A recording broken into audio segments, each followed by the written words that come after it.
निम्न माध्यमिक तहको शिक्षक लाइसेन्सको नमुना प्रश्नोत्तर सेटको 23औं सेटमा यहाँहरूलाई स्वागत छ। यहाँसम्म आइपुग्दासम्म हामीहरूले अहिलेसम्म हजुरहरूसँग कुनै पनि प्रकारको शुल्क, कुनै पनि प्रकारको फीहरू हामीले मागेनौँ।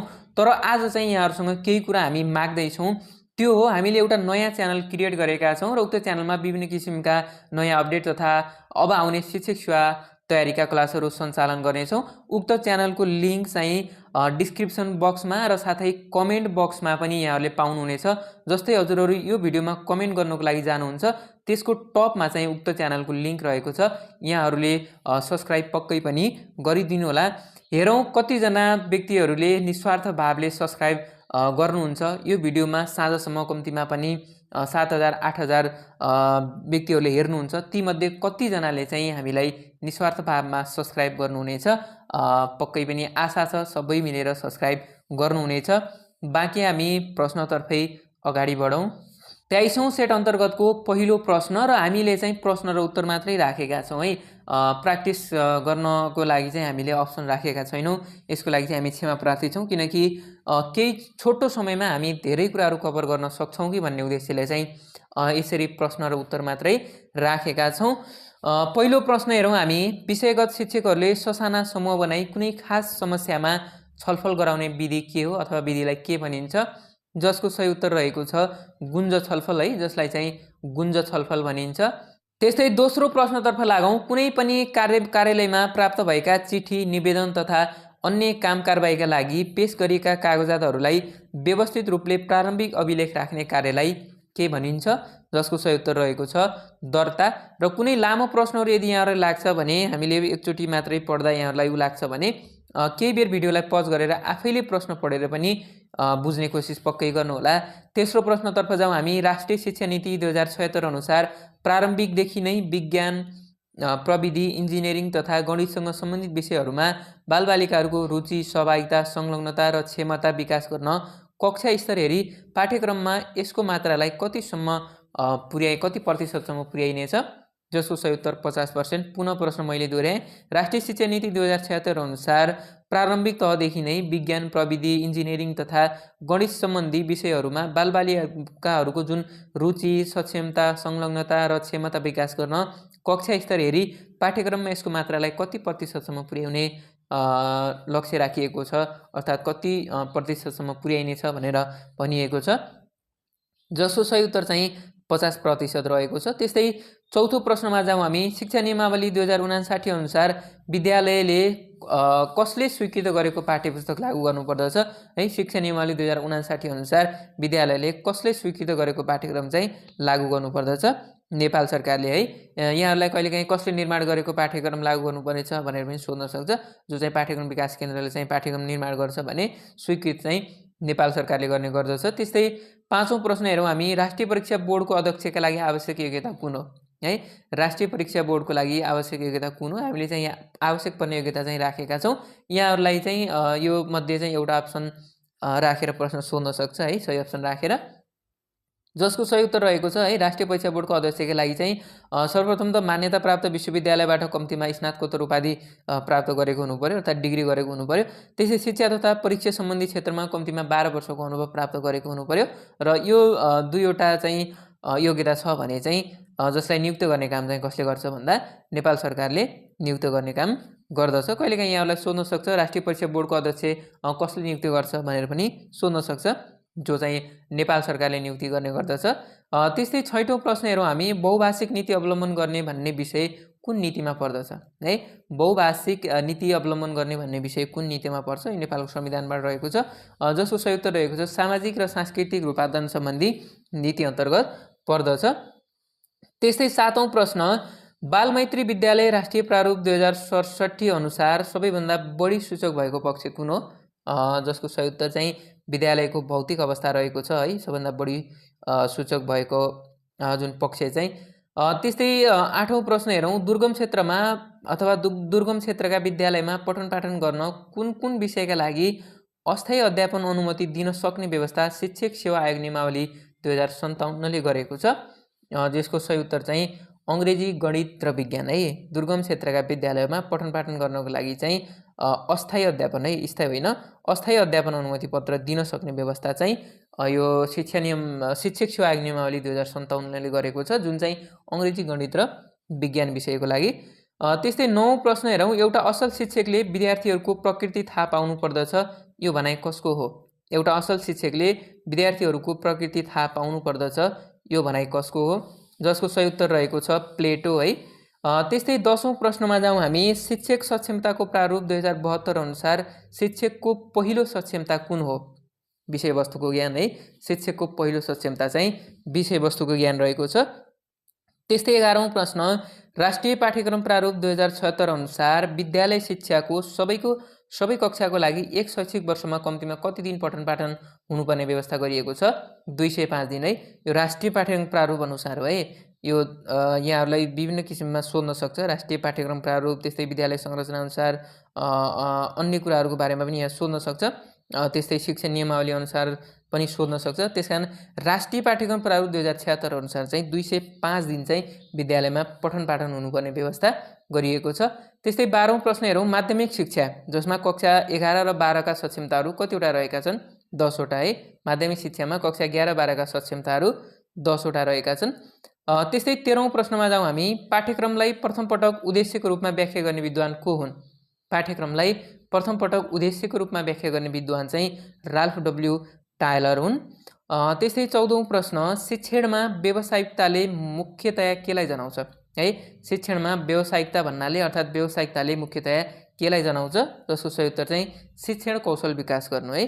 शिक्षणमा चाहिँ व्यावसायिकता भन्नाले चाहिँ शिक्षण कौशल चाहिँ विकास गर्नु मानिन्छ। 15औं प्रश्न सिकाइमा सहजीकरणको उद्देश्य के हो? सही उत्तर रहेको छ साझेदारी र सहकारी गर्ने बानीको विकास गर्नु अथवा गर्दै है। सिकाइमा सामाजिकरणको उद्देश्य भनेको साझेदारी र सहकार्य गर्ने बानीको विकास गर्नु अथवा गर्दै भन्ने बुझिन्छ। त्यस्तै 16औं प्रश्न हेरौँ हामी।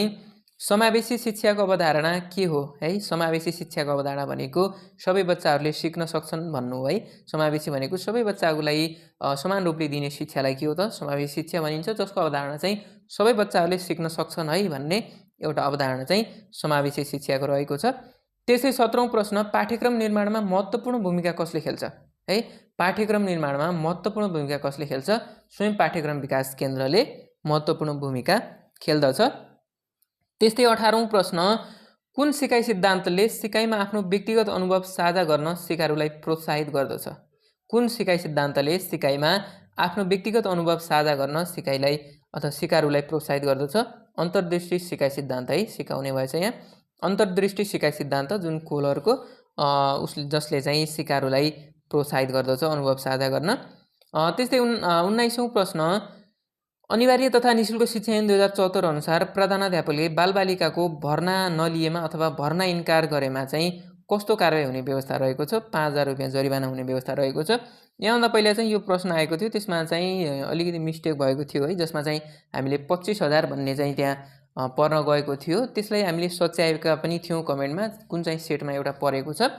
यो चाहिँ यहाँहरू अब कन्फर्म हुनु होला है, ढुक्क हुनु होला। 5000 चाहिँ जरिवाना हुने गर्दछ यदि कुनै पनि विद्यालयमा प्रधानाध्यापकले चाहिँ कुनै बालबालिकालाई भर्ना इन्कार गरेमा चाहिँ 5000 जरिवाना हुने व्यवस्था रहेको छ। त्यस्तै 20औं प्रश्न हेरौँ। आफ्ना छोराछोरीका लागि आमा बाबुको मुख्य भूमिका के रहन्छ? आफ्ना छोराछोरी अथवा बालबालिकाका लागि आमा बाबुको मुख्य भूमिका के रहन्छ? अर्थात् सर्वप्रथम भूमिका भनेकै के हो त? आमा बाबुको।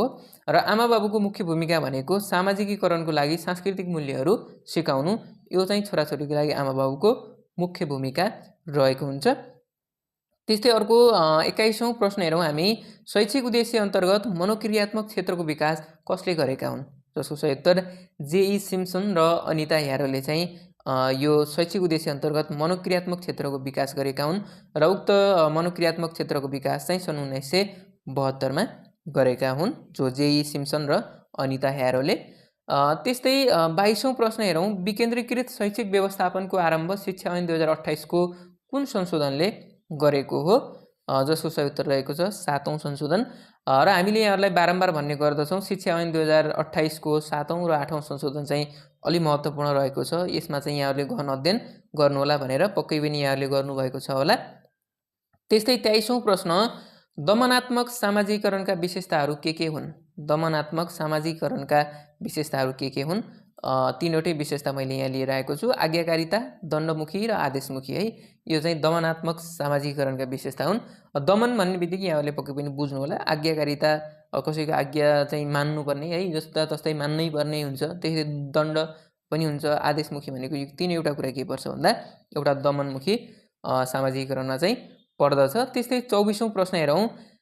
बालबालिकाको सामाजिक, नैतिक, सांस्कृतिक तथा सिकाइजन्य व्यवहार प्राप्त गर्न महत्त्वपूर्ण प्रक्रिया नक्कल वा अनुसरण हो भन्ने मान्यता कुन सिद्धान्तले राख्दछ? पुनः एकपटक, बालबालिकाहरूको सामाजिक, नैतिक, सांस्कृतिक तथा सिकाइजन्य व्यवहारहरू प्राप्त गर्न महत्त्वपूर्ण प्रक्रिया भनेको नक्कल वा अनुसरण हो भन्ने मान्यता कुन सिकाइ सिद्धान्तले राख्दछ? जसको सही उत्तर रहेको छ सामाजिक सिकाइ सिद्धान्त है, जो चाहिँ बान्डुराको सामाजिक सिकाइ सिद्धान्त रहेको छ। कहिलेकाहीँ यहाँहरूलाई सोध्न सक्छ सामाजिक सिकाइ सिद्धान्तका प्रतिपादक को हुन्? त्यस्तै प्रयत्नबहुल सिकाइ सिद्धान्तका प्रतिपादक को हुन्? अन्य सिकाइ सिद्धान्तका प्रतिपादक को हुन्? त्यो सोध्न सक्छ। सामाजिक सिकाइ सिद्धान्त चाहिँ बान्डुराको रहेको छ। त्यस्तै 25औं प्रश्न हेरौँ हामी। शास्त्रीय सम्बन्धन सिकाइ सिद्धान्तमा कुकुरलाई घन्टीसँगै खाना दिने कार्य बन्द गरेमा र्याल निकाल्ने मात्रामा पनि कमी हुँदै जान्छ र अन्त्यमा र्याल निकाल्न छोड्छ भने यस अवस्थालाई के भनिन्छ? विलोप भनिन्छ है। किनकि सुरुमा कुकुरको दिमागमा थियो घन्टी बजेपछि खाना पाइन्छ है भन्ने चाहिँ उसको दिमागमा बसिसकेको थियो र घन्टी बज्नासाथ उसले अब खाना पाइन्छ भने पछाडि चाहिँ उसले र्याल निकाल्थ्यो। पछि घन्टी मात्रै बजाउँदै गइयो, कुकुरले र्यालहरू निकाल्दै गयो तर खाना दिएन भने बिस्तारै बिस्तारै कुकुरले पनि के सिक्यो भन्दा यो घन्टी मात्रै बज्ने हो, मैले खाना पाउँदिनँ भन्ने जुन ज्ञान सिकिसके पछाडि चाहिँ उसले र्याल निकाल्न छोड्यो र त्यो र्याल निकाल्ने कार्य बन्द हुनु भनेको के हो भन्दा विलोप हो। त्यस्तै 26औं प्रश्न। पुनर्बल सहितको सिकाइ सिद्धान्तमा जोड दिने व्यक्तिहरू को हुन् है? अप्सनहरू भन्दा पनि उत्तरहरू रहेको छ थर्नडाइक, बिएफ स्किनर र हुल अथवा हल जे पनि हामी भन्न सक्छौँ। यी तीनैवटा विद्वानहरूले चाहिँ पुनर्बल सहितको सिकाइ सिद्धान्तमा जोड दिएका हुन्। र यहाँहरूलाई कहिलेकाहीँ प्रश्न सोध्दैला यो तीनवटा मध्ये एउटा दिएर है पुनर्बल सहितको सिकाइ सिद्धान्तमा जोड दिने व्यक्तिहरू को हुन्, व्यक्ति दिएका मध्ये को हुन् भनेर एउटा यो राखेर अन्य राखेर पनि सोध्न सक्छ। तीनटा चाहिँ याद गर्नु होला। थर्नडाइक, बिएफ स्किनर र हुल अथवा हलले चाहिँ यो पुनर्बल सहितको सिकाइमा चाहिँ जोड दिएका छन्।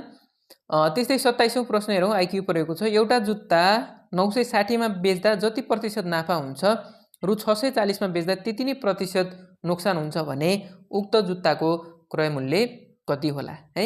एउटा जुत्ताको मूल्य जुन 960 मा बेच्दा जति प्रतिशत नाफा हुन्छ भने 640 मा बेच्दा पनि त्यति प्रतिशत नोक्सान हुन्छ भने उक्त जुत्ताको चाहिँ क्रय मूल्य कति होला भनिएको छ। जसको सही उत्तर चाहिँ 800 रहेको छ है। 800 चाहिँ यो जुत्ताको क्रय मूल्य हुन्छ।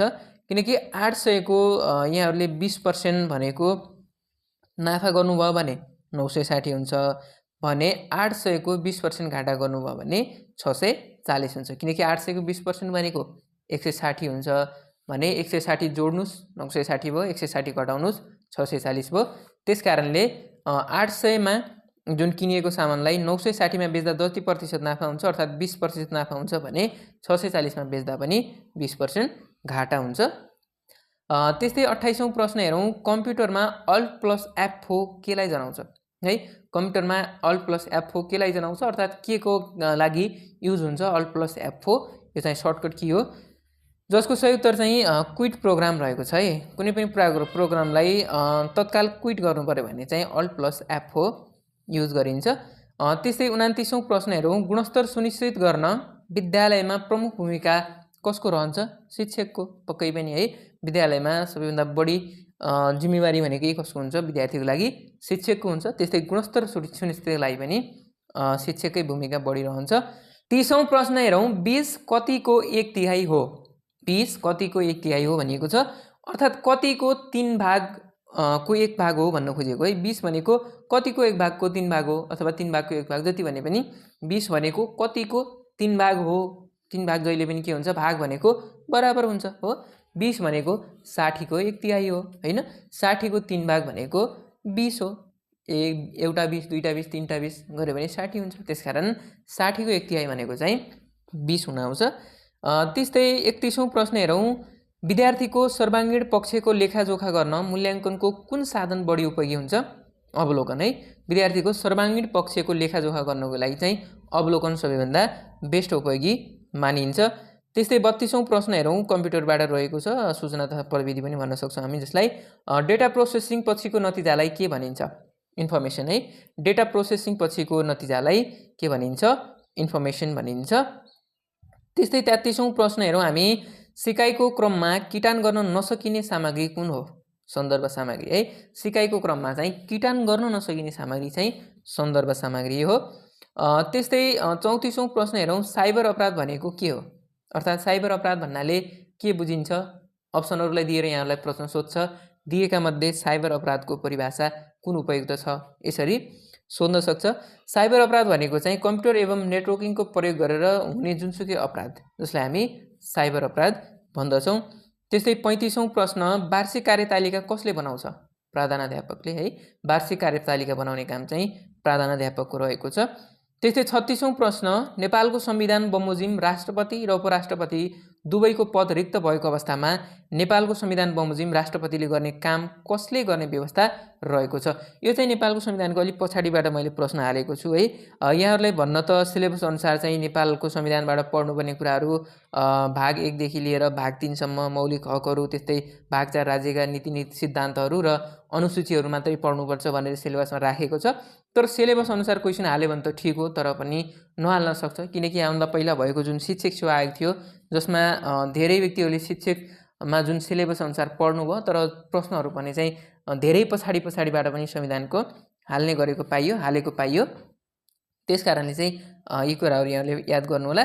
पुनः एकपटक प्रश्न, नेपालको संविधान बमोजिम राष्ट्रपति र उपराष्ट्रपति दुवैको पद रिक्त भएको अवस्थामा चाहिँ नेपालको संविधान बमोजिम राष्ट्रपतिले गर्ने काम कसले गर्ने व्यवस्था रहेको छ? जो चाहिँ सभामुखले गर्ने व्यवस्था रहेको छ। त्यस्तै 37औं प्रश्न हेरौँ, विद्यालय सिकाइ सङ्गठनको अर्थ के हो? विद्यालयलाई समुदायको सिकाइको केन्द्रको रूपमा विकास गर्नु विद्यालय सिकाइ सङ्गठनको अर्थ रहेको छ। 38औं प्रश्न, विद्यालय शिक्षामा गुणस्तर अभिवृद्धि हुन नसक्नुको कारण कुन कुन हो? हामीले 3वटा कारण यहाँ राखेका छौँ। शिक्षा क्षेत्रमा प्राप्त लगानी नहुनु एउटा, पाठ्यक्रम समय सान्दर्भिक नहुनु र निरन्तर मूल्याङ्कन चाहिँ व्यवहारमा नदेखिनु। यी 3वटा चाहिँ विद्यालयमा अर्थात् विद्यालय शिक्षामा चाहिँ गुणस्तर अभिवृद्धि हुन नसक्नुका कारणहरू रहेका छन्। त्यस्तै 39औं प्रश्न हेरौँ, सेरिज रहेको छ, सेरिज पुरा गर्नुहोस्। 0, 3, 8, 15, 24, 35, वाट 63, 80, 99 भनेर यहाँ दिएको छ र जसको सही उत्तर चाहिँ 48 रहेको छ है। यहाँहरूले चाहिँ भिडियोलाई पज गरेर 48 कसरी आयो भन्ने कुरा चाहिँ यहाँहरूले प्र्याक्टिस गर्नुहोला है। प्र्याक्टिस गर्ने कोसिस पक्कै पनि गर्नुहोला र यसको लजिक म यहाँलाई बताउन चाहन्छु। सिम्पल लजिक रहेको छ। यहाँ जति पनि अङ्कहरू राखिएको छ यसमा प्रत्येक सङ्ख्या अङ्कको स्क्वायर -1 गर्दै गइएको छ है। प्राकृतिक सङ्ख्याहरूको जुन स्क्वायर -1 गरिएको छ। फर्स्टमा 0 भनेको 1 को स्क्वायर -1 0, त्यस पछाडि 3 2 को स्क्वायर -1 3, त्यस पछाडि यो 3 को स्क्वायर -1 8, 4 को स्क्वायर -1 4 को स्क्वायर 16 -1 15, 5 को स्क्वायर 25 -1 24, 6 को स्क्वायर 36 -1 35 र वाट हुने ठाउँमा 48, जो चाहिँ 7 को स्क्वायर 7 7 49 -1 48, 8 को स्क्वायर -1 9 को स्क्वायर -1 र लास्टमा 10 को स्क्वायर -1। अर्थात् सिम्पल तरिकाले भन्ने हो भने प्राकृतिक सङ्ख्याहरूमा को स्क्वायर -1 गरिएको छ। त्यस्तै 40औं प्रश्न हेरौँ, कक्षा कोठालाई बालमैत्री शिक्षण सहजीकरण एवं सिकाइ अनुकूल बनाउने कार्य केसँग सम्बन्धित छ? कक्षा कोठा व्यवस्थापनसँग सम्बन्धित छ। पक्कै पनि कक्षा कोठा व्यवस्थापनले नै कक्षा कोठालाई बालमैत्री सिकाइ सहजीकरण एवं सिकाइ अनुकूल बनाउने काम गर्दछ। त्यस्तै 41औं प्रश्न हेरौँ, सरकारी सेवाको गठन सम्बन्धी व्यवस्था नेपालको संविधानको धारा कतिमा रहेको छ? धारा 285 मा रहेको छ है। सरकारी सेवाको गठन सम्बन्धी व्यवस्था नेपालको संविधानको धारा 85 मा उल्लेख गरिएको छ। त्यस्तै 42औं प्रश्न हेरौँ, स्थानीय सरकार सञ्चालन ऐन 2074 अनुसार नगरपालिकाले आधारभूत शिक्षा सम्बन्धी कुन कार्य गर्दैन है? पाठ्यक्रम निर्माण सम्बन्धी कार्य चाहिँ यो गर्दैन। यहाँलाई अप्सनहरुमा सोध्यो भने चाहिँ यो पाठ्यक्रम निर्माण भन्ने पक्कै पनि राख्न सक्छ, यो होइन भन्ने यहाँले बुझ्नु होला। त्यस्तै 43औं प्रश्न हेरौँ, खुला प्रतियोगितात्मक परीक्षाद्वारा पदपूर्ति गर्दा कुल पद संख्याको कति प्रतिशत पद समावेशी समूहका लागि छुट्याएर पदपूर्ति गर्नुपर्ने कानुनी व्यवस्था रहेको छ? जसको सही उत्तर चाहिँ 45% रहेको छ है। 45% चाहिँ समावेशीको लागि छुट्याइन्छ। र यहाँहरूलाई प्रश्न सोध्न सक्छ दलितलाई कति, मधेसीलाई कति, आदिवासी जनजातिलाई कति, त्यो भनेको पनि यो 45%लाई 100% मानेर त्यो मध्ये कति प्रतिशत भन्ने हुन्छ है। त्यो कुराहरू याद राख्नु होला। त्यस्तै 44औं प्रश्न, पाठ्यक्रम तथा पाठ्यसामग्री विकास तथा वितरण निर्देशिका 2076 अनुसार नेपालमा विद्यालय स्तरीय पाठ्यक्रम विकासको तेस्रो चरण कुन हो? पाठ्यक्रम विकास रहेको छ है। तेस्रो चरण चाहिँ पाठ्यक्रम विकास रहेको छ। यो चरणहरू यहाँहरूले पक्कै पनि पढ्नु होला। यदि यहाँहरूलाई आउँछ भने हामीलाई कमेन्ट पक्कै पनि गर्नु होला, आउँदैन भने पनि यहाँहरूले खोजेर भए पनि कमेन्ट गर्नु होला। त्यस्तै 45औं प्रश्न हेरौँ, शैक्षिक प्रविधिका 4 महत्त्वपूर्ण पक्षहरू कुन कुन हुन्? उद्देश्य, सिकाइको ढाँचा, मूल्याङ्कन र सुधार है।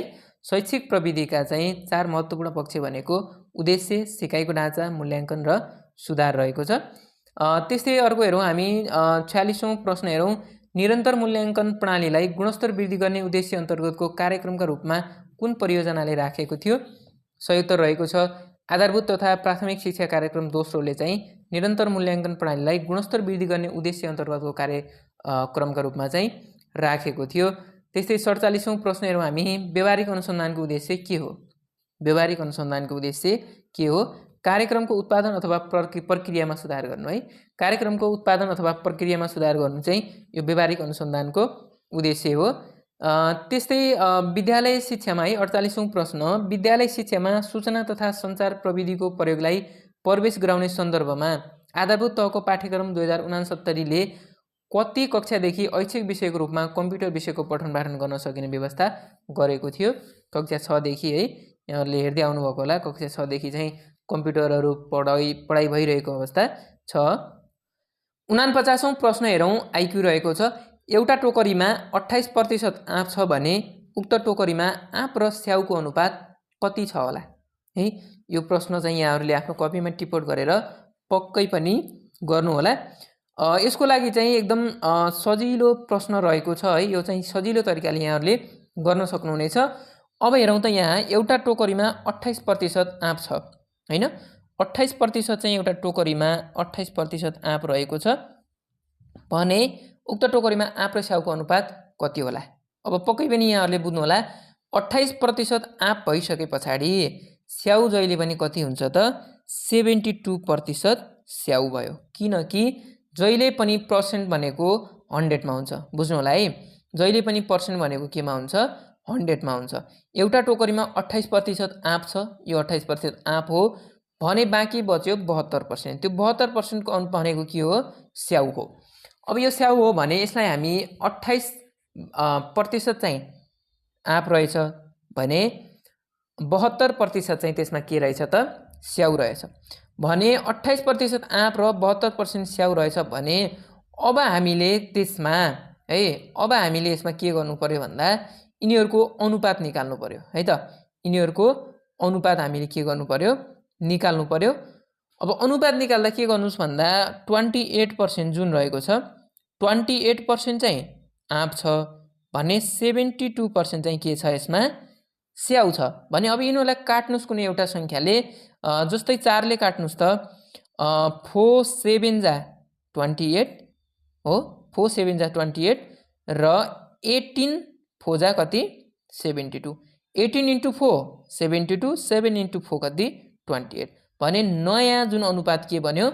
यो अनुपात जुन 7/18 को चाहिँ अनुपात बन्दो रहेछ है। 50औं प्रश्न अर्थात् अन्तिम प्रश्न हेरौँ, रामले 800 पूर्णाङ्कको परीक्षामा 680 अङ्क प्राप्त गरेछ भने उसले प्राप्त गरेको अङ्कलाई 90% पुर्याउन कति अङ्क थप्नुपर्छ होला? एकदम सजिलो रहेको छ प्रश्न। यदि यहाँहरूले बुझ्नुभयो भने है, आफूले प्र्याक्टिस गरेपछि मात्रै अघि बढ्नु होला। प्रश्नतर्फ जाउँ। रामले 800 पूर्णाङ्कको परीक्षामा 680 अङ्क प्राप्त गर्यो भने उसले प्राप्त गरेको अङ्कलाई 90% पुर्याउन कति थप्नुपर्छ होला भनिएको छ। यो 680 मा कति अङ्क थपियो भने चाहिँ 90% हुन्छ भनिएको छ, जसमा चाहिँ उत्तर चाहिँ यहाँ रहेको छ 40 अङ्क है। 40 अङ्क थप्यो भने चाहिँ 90% हुन्छ। अब यसलाई गर्ने कसरी त हिसाब भन्नुहुन्छ भने एकदम सजिलो ट्रिक रहेको छ। सर्वप्रथम यहाँहरूले भन्न खोजेको के छ? हामीलाई चाहिएको कति हो? 90% हो हैन। हामीलाई चाहिएको कति हो त? 90% पुर्याउनु हो भने सर्वप्रथम हामी 800 को 90% निकालौँ है त। इन्टु 100 गर्नुस् त, गयो 9 8 72 720 बुझ्नुभयो। 800 को 90% भनेको चाहिँ 720 हुँदो रहेछ। भने प्रश्नले के भनेको छ भन्दा रामले 680 अङ्क प्राप्त गरेको छ हो। 680 अङ्क प्राप्त गरेको छ भने 90% पुर्याउन कति अङ्क थप्नुपर्ने रहेछ भन्यो भने 90% भनेको 720 अङ्क रहेछ। भने अब 680 मा कति अङ्क थप्दा 720 हुन्छ त? 680 छ, 20 जोड्नु 700 भयो, अर्को 20 जोड्नुस् 720 भयो, जुन 40 अङ्क यहाँ दिएको छ है। यसरी गर्नुलाई एकदम सजिलो छ। 800 को 90% भनेको छ 90% निकाल्दिनुस्। 90% भनेको 720 हो। उसले ल्याएको अङ्क भनेको 680 हो। 680 मा 40 जोडिदिनुस् अनि 720 आइगयो। त्योभन्दा अझै सजिलो उपाय 720 मा 680 घटाइदिनुस्, जुन जोड्नुपर्ने अङ्क हो त्यो कति आउँछ त? 40 अङ्क आउने गर्दछ। यही थियो आजको 23औं सेट। हामीले सम्पूर्ण सेटहरू प्र्याक्टिस गऱ्यौँ। यहाँहरूलाई जस्तो लाग्यो त्यस्तै खालको प्रतिक्रिया दिन नभुल्नु होला। र फेरि पनि मैले यहाँहरूलाई अनुरोध गरेँ, यदि यहाँहरूले च्यानल सब्सक्राइब गर्नुभएको छैन भने कमेन्ट बक्समा गएर पक्कै पनि च्यानललाई सब्सक्राइब गरेर हामीहरूलाई माया पक्कै पनि देखाइदिनु होला। बाँकी हामी अन्य क्लास लिएर फेरि भोलिको दिनमा पक्कै उपस्थित हुनेछौँ। अब एक्जाम आउन मात्र 3 दिन बाँकी रहेको छ।